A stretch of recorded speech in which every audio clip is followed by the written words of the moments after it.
Hello students, welcome back to Prepon. Current affairs पे कुछ questions हम लोग कर रहे हैं आजकल प्रीलिम्स 2024 के लिए। अक्टूबर 2023 के कुछ इंपॉर्टेंट क्वेश्चंस जो न्यूज़पेपर से लिए गए हैं, particularly Hindu and Indian Express. Chances are fair good that these questions may appear in your exam. Question number 1. The center has notified the constitution of National Turmeric Board, a long-standing demand of turmeric farmers across the country. Which state is the largest producer of turmeric in the country? एक national turmeric board बनाने की बात की गई थी। तो सबसे ज़्यादा टर्मरिक कौन से राज्य में पैदा होती है? तेलंगाना में, आंध्रा में, तमिलनाडु या महाराष्ट्र में? It is well known that Maharashtra is the largest producer of turmeric in the country. तो आंसर इज डी। अब इसका सोर्स देख लेते हैं कि ये कहाँ से लिया गया है क्वेश्चन, क्या इसका सोर्स है। तो इसका आंसर देखिए डी है। Ahead of Telangana election turmeric board constituted. Hindu, October 2023। Hindu October 5 का बेसिकली ये आर्टिकल है। Turmeric is grown in 3.24 lakh hectares in the country, producing about 11.61 lakh tons output for और 75% ऑफ द वर्ल्ड आउटपुट। ये भी याद रखना है, दुनिया का 75% टर्मरिक पैदा होता है भारत में। It is grown highest in Maharashtra, followed by Telangana, Tamil Nadu, Odisha, and 16 other states. So this is one question. Next question: in which of the following case the Supreme Court held that an MP attracts disqualification from membership of the House from the date of conviction in a criminal case? ये सारे context oriented question है जो उन दिनों newspaper में चल रहा है, करंट अफेयर्स में होता है, उससे संबंधित क्वेश्चंस बना दिए जाते हैं।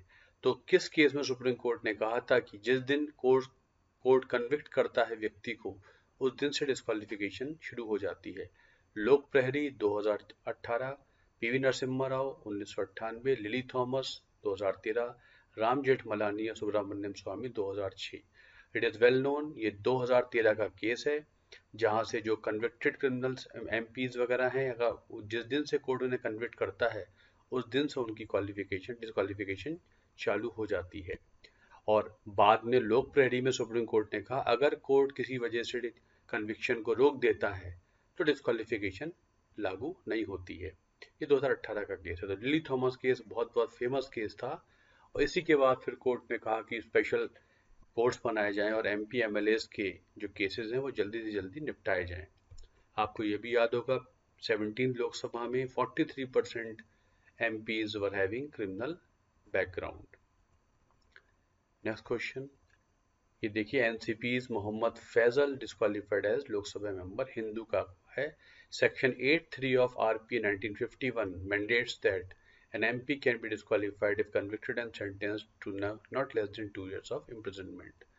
ठीक है, राहुल गांधी का भी इसी कंटेक्स्ट में प्रश्न उठा था और ये दूसरे एमपी भी हैं। As per a study by an independent organization, which city of India has the cleanest air during the year ending on September 30, 2023? उस समय का क्वेश्चन आइजोल, शिलोंग, जैसलमेर और लेह। तो इसका आंसर आइजोल हो जाता है। कई बार ऐसे आसान से क्वेश्चन जो टिपिकल फैक्चुअल क्वेश्चन एग्जाम में आ जाते हैं।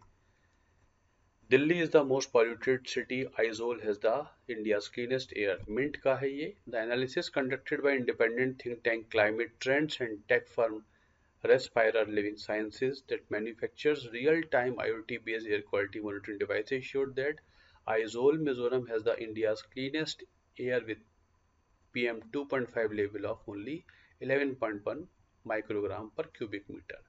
तो आइजोल क्लीनेस्ट सिटी माना जाता है as per this particular study. North Coil irrigation project in which central government has increased its fund share is going to benefit. North Koel irrigation project है वो किन राज्यों को सपोर्ट या किस राज्य को बेनिफिट करने वाला है? सेंट्रल गवर्नमेंट ने अपना फंड इसमें शेयर बढ़ा दिया है। बिहार या बिहार झारखंड, झारखंड या बिहार झारखंड और यूपी। आंसर इसका बी है। बिहार और झारखंड दोनों को ये सपोर्ट करने वाला है। Centre hikes contribution to complete installed North Koel irrigation project. Hindu का आर्टिकल है। The cabinet committee on economic affairs approved a proposal by Jal Shakti ministry to increase its share of funding for the under construction North Koil Reservoir, an interstate irrigation project spanning Bihar and Jharkhand. The center committed to contribute 1836 crore against 1378 approved earlier. This increases the project's total cost from this figure to this particular figure. So it is both for Jharkhand and Bihar, inter-state irrigation project. Next question. Consider the following statements about organ donation system in India. अक्सर newspaper में ये रहता है किसी न किसी context में. The push for pledging organ donation was part of ongoing Ayushman Bhav scheme which began on September 17, 2023.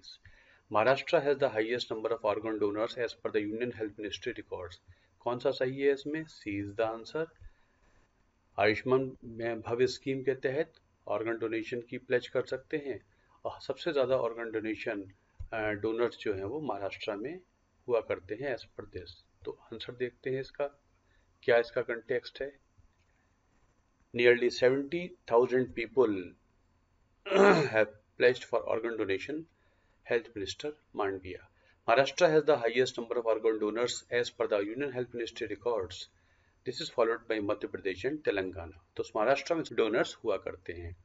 So these are few questions from again October month जो शायद आपके एग्जाम में आ सकते हैं. सिलेक्टिव क्वेश्चंस हैं और कंटेक्स्ट बेस्ड हैं, newspaper based हैं. Hope these questions will help you in your exam. Thank you very much for watching this video.